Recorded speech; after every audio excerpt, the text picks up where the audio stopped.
যদি আমাদের diabetes prevention বা আমাদের ডায়াবেটিক পেশেন্টদের লিপিড প্রোফাইলকে ঠিক রাখা কিভাবে সম্ভব, সেটা যদি আমরা করতে চাই তাহলে আমাদের বুঝতেই হবে যে আমরা যদি একটু ওজনে বেশি হয়, আমরা যদি ওবেস হই, তাহলে আমাদের অনেক ক্ষেত্রে আমাদের 5 to 10% ওয়েট লস করলে ডায়েট কন্ট্রোল করে এক্সারসাইজ করে তার অনেক ক্ষেত্রে দেখা যাবে যে আমাদের সুগার হয়তো অনেক ক্ষেত্রে নর্মাল হয়ে গেছে বা লিপিড প্রোফাইলও হয়তো ভালো হয়ে গেছে।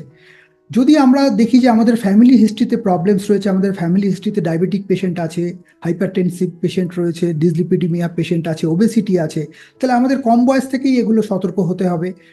হতে পারে 20 বছর বা 25 বছর বা 30 বছরেই হয়তো আমাদের এই সমস্ত পরীক্ষার একবার স্ক্রিনিং টেস্ট করে দেখতে হবে যে আমাদের প্রেজেন্ট সুগার লিপিড প্রোফাইল কেমন আছে, আর তার সাথে আমাদের বডি ওয়েট ব্লাড প্রেশারের কোনো প্রবলেম আসছে কিনা। তো এগুলো সব যদি আমরা প্রথম থেকে সতর্ক থাকি এবং স্ক্রিনিং করে ইনিশিয়াল ডায়াগনোসিস করি এবং প্রথম দিকে ডায়াগনোসিস করতে পারি, তাহলে এটা সম্ভব যে আমরা ডায়াবেটিসটাকে এবং ডায়াবেটিসের ডিসলিপিডিমিয়াকে আমরা অনেক ক্ষেত্রে ডায়েট কন্ট্রোল এবং তার সাথে সাথে এক্সারসাইজ করে আমরা এটাকে কন্ট্রোল করতে পারি। এবারে যদি দেখা যায় যে না, সমস্ত কিছু করার পরেও আমাদের মেডিকেশন লাগছে, ওষুধ লাগছে, তাহলে সেই অনুযায়ী আমাদের রেগুলার ওষুধপত্র খেতে হবে।